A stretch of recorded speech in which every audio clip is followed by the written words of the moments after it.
Welcome to an in-depth playthrough of Bungie's second game and first game released as a legal company. Operation Desert Storm was released for the Mac in 1991 and was Bungie's first game that was released in the box for sale and a manual inside. In this video, I will talk about the game and how it plays. In the next video, there will be a detailed explanation about the Gulf War. Knowing the history of the war should help set the mood for the game. Future videos after that will include an actual playthrough of the game. One of the cool things about the game is that the game manual and in-game menus teach you a lot of different things about the Gulf War. Check out this in-game briefing which sets the mood for the game.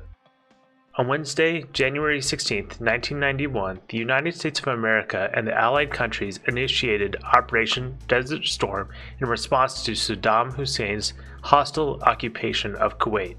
The military offensive was designed to drive Iraq's troops from Kuwait and restore the Kuwaiti government to power. This game does not attempt to justify or judge the results of Desert Storm. Rather, it models certain aspects of the military campaign and provides an exciting forum for exposure to today's current event. Now, before we talk about the Gulf War specifically, let's discuss some of the basic information about the game, followed by a more in-depth discussion of the gameplay. In Operation Desert Storm, you get to control an M1 Abrams tank and destroy enemy tanks, turrets, and strategic targets. It is a top-down game with tank controls, and some of the missions are very challenging. Thankfully, the game does allow you to save in between missions, which makes it more tolerable than some of the older games from that time. The game features things such as a running point total that will rank you up and give you more lives and a stronger shield, landmines, areas that you have to put on gas masks suggesting chemical warfare, and helicopters and jets that you have to survive against. This game was made almost exclusively by Alex Seropian, who is the founder of Bungie. Technically, Bungie was co-founded with Jason Jones, but the first game that Alex Jones published together didn't get released until sometime in the next year. I am not sure if Alex and Jason met at the University of Chicago prior to the release of this game or not. Almost any website you look at will only list Alex Seropian as the designer for this game.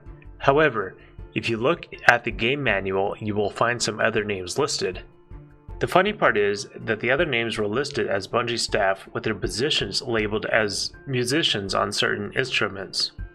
It looks like Bungie was more of a band than a video game development company.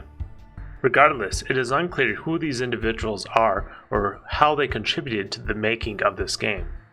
The first game that Alex Seropian made to start Bungie was actually Nope, and if you haven't seen it yet, I made a brief video about this game. It is basically just another Pong clone for the Mac. There are actually rumors that one day Bungie may release a sequel to Nope. Dog Head in a Jar has mystical significance, but it's too nasty to think about. Especially if you think about opening the jar and drinking the headwater down in one mighty draft. Danger. Do not juxtapose Tijuana Mama with Ling Ling. When the jar containing Ling Ling finally breaks, as it must, Bungie will make a sequel to Nope. It is unknown exactly where the Ling Ling dog's joke started, but apparently it was a running joke in the old Bungie days, and probably originated sometime around the making of Marathon. Based on some old forums, it seems Ling Ling could be found across some of their old websites. The only place it exists now is in their history page. This kind of gives you an idea of what it was like to work at Bungie back in the day now, doesn't it? They must have been having a blast making games. Now getting back on task, let's talk a bit more in detail about the gameplay in Operation Desert Storm. To start the game, you choose to enlist and then you start at level 1 and progress through the game all the way up to level 20. You can also choose to practice any mission with or without immortality if you like, except for mission 20. At the start of each mission, you will get a briefing that will give you a little bit of information about each mission. The briefing features a map that indicates strategic targets, item pickups, enemy bases, enemy turrets, and to release an extraction point. Everything on the map is indicated by a grid location. there is a time of release and a time of extraction. You will not be able to leave the mission until the time of extraction is reached. If you click on the map on the right, you will see the progression of where all the missions are located on the world map. CENTCOM, which stands for U.S. Central Command, will give you an objective for the mission, which is usually destroying some strategic target. CENTCOM will be headed by Norman Schwarzkopf, who was the general for the ground invasion. AF South stands for Allied Forces Southern Europe. AF South will give us intelligence on the mission, which could indicate information such as whether we will be facing mines, aircrafts, or chemical weapons requiring gas masks. On the briefing screen, you will have an option to print the map, which I didn't try to get working, but it is kind of cool to see that option there. You can also go AWOL, which for you who don't know what it stands for absent without leave. It basically means you are not where you are supposed to be, and depending on the severity, could be considered desertion for the military. Now getting back into the gameplay, let's discuss a little bit about the HUD. At the top right, you will see your total score. You get points by destroying enemy targets, picking up spoils represented by a cache icon, capturing Iraqi POWs, and especially for destroying strategic targets. After each mission, you will get your score upgraded and can possibly get a promotion in your rank depending on your total score. Certain scores will give you extra lives or give you a strength upgrade, which will allow you to take additional bullet hits before you lose a life. At the start, each bullet will cost you 1 life. Next, down on the HUD, you got your fuel tank. Your fuel level will go down steadily whether you are moving or not. There are fuel pods on the map that special forces have dropped for you. Some of the fuel pods are always in the same location, and some of them are spaced randomly. In addition, the amount of fuel you get from each pod varies. If you run out of fuel, it will cost you 1 of your lives. This can be a bit frustrating, as sometimes you just get the raw end of the stick, but at the same time it adds another element to the strategy of the mission, as you will have to plan your navigation through the mission as to not run out of gas. In-game, the fuel pods look like a gas pump, but in the manual they are shown with the letter F, suggesting that this in-game image was likely changed later in the game development. There is also an overdrive mechanism that allows your M1 Abrams tank to travel forward faster, and you achieve this by holding Shift and forward keys simultaneously. This does use additional fuel, but it can really make avoiding enemy tanks a lot easier. Sometimes this is a bit of a juggling act though, as you will have to preserve enough fuel to last until extraction time. If you just overdrive through the whole mission, you will likely run out of fuel at the end of the mission as you are waiting for extraction. On the HUD below the fuel level, you will see how many missiles you have available. These missiles are labeled as TOW missiles, where TOW missiles stands for Tube Launched, Optically Tracked, and Wider Guided. TOW missiles are needed to destroy strategic targets and gunner stations.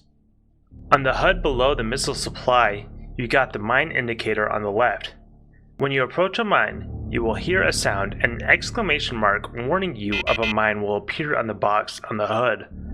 Mines are a pain in the butt because you only have a split second to stop moving. Oftentimes you will be expecting a mine and still not be able to stop in time to avoid it. The game tells us that landmines explode on contact and shoot liquid metal through the armor of the tank. To the right of the mine indicator, you got a gas protection indicator. In certain maps, there will be portions of the map that have poisonous gas clouds. To pass through these areas, you must put on your gas protection.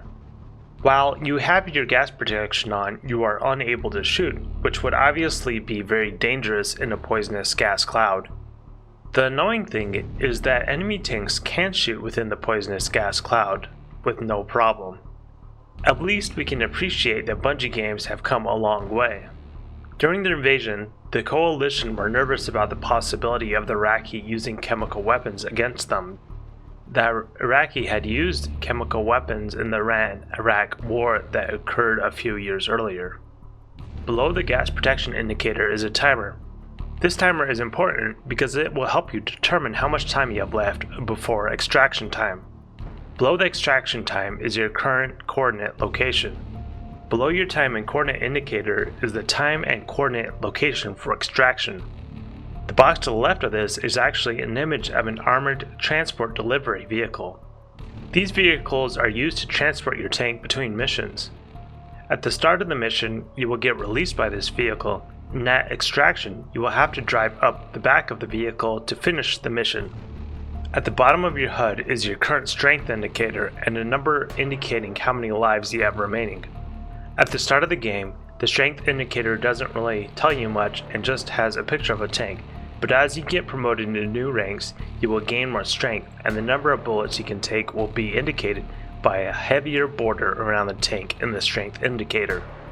Now, moving on from the HUD, let's talk a little bit about your tank movement and the enemies that we will be facing on the battlefield. Your M1 Abrams tank was the primary tank used by the US during the first Gulf War. It is equipped with a 120mm cannon and can cruise up to 45 miles per hour. As I said before, you control your tank with tank type controls. Your tank can travel in 12 different directions. Having all these directions is nice as it gives you some control on where your tank is traveling and shooting, but the biggest problem is that it increases the time it takes to completely turn your tank around. Thankfully, you are able to move your tank in reverse. Enemy tanks will spawn at enemy bases, and once you destroy an enemy tank, it will instantly respawn at the enemy base.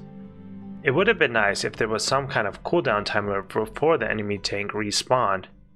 Enemy tanks move differently than your M1 Abrams tank as they can travel in 4 different directions. The annoying thing is that the enemy tanks will instantly switch directions. This can be very annoying when it comes to enemy tanks running into you.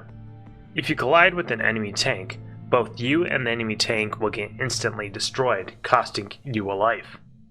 This is annoying because some of the enemy tanks have a very aggressive AI, meaning that they will basically try to collide with you because they constantly move towards your position unless there are some obstacles between you and them. The best way to counteract this seems to travel away from them at an angle, shoot them on their way to you, or try to overdrive to outrun them.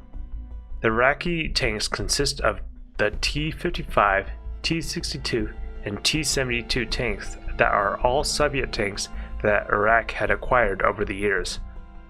From reading around, it sounds like the Iraq probably bought a good portion of these tanks during the time of the World War II, and thus they are very outdated for the Gulf War. The Iraqi army was also not very well trained in their use of the tanks, so that put them at a very severe disadvantage against the coalition during the war. The T-55 tanks are blue in game and take 1 cannon hit before they are destroyed. The T-62s are gray in game and take 2 cannon hits to destroy. The T-72 tanks are red and take 3 cannon hits to destroy.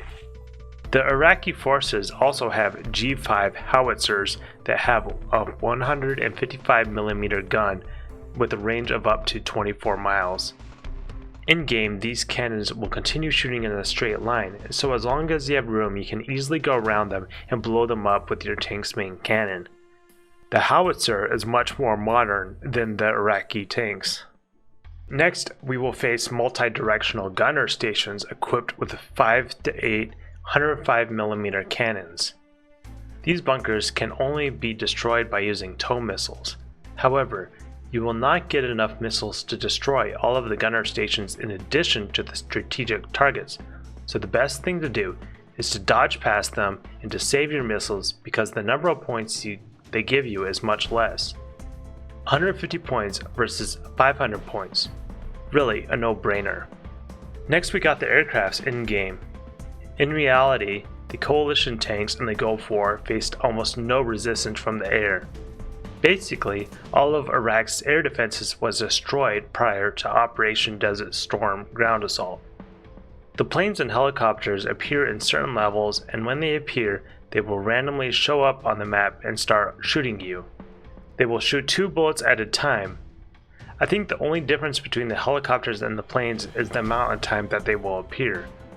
The helicopters seem to appear for around 30 seconds each time, and the planes appear for about 5 seconds each time. On some missions, the planes will appear multiple times instead of just once. The helicopters are M24 Hind Soviet helicopters. These helicopters were designed in the 70s. You can destroy the helicopters and planes, but I am not sure if it is possible to do this with your cannon alone. For planes, we got the MiG-29 Fulcrum Soviet-built fighter and the Mirage F1 French-built fighter. Now, for strategic targets that we will be destroying, there are Scud launchers, nuclear facilities, chemical plants, army bunkers, command and control centers, oil reserves, and weapon depots. Now that is basically as much as I could possibly tell you about the gameplay. To be honest, there isn't a whole lot special about the gameplay. What I think is really interesting about this game is that it is meant to teach you about the Gulf War. This really set the future of Bungie, where story has always been a major component of all of the games they have made. I will show you more about that in the future Bungie games I show to you. Well, that is it for this video. In the next video, we will talk about the first Gulf War. After all, this game is really much more about learning more about the war than the gameplay itself. See you guys then. That element has not been defeated, so they could certainly mount some kind of an attack. The U.S. has demanded an unconditional withdrawal. 21 Iraqi divisions have now been destroyed or disabled, according to the Pentagon.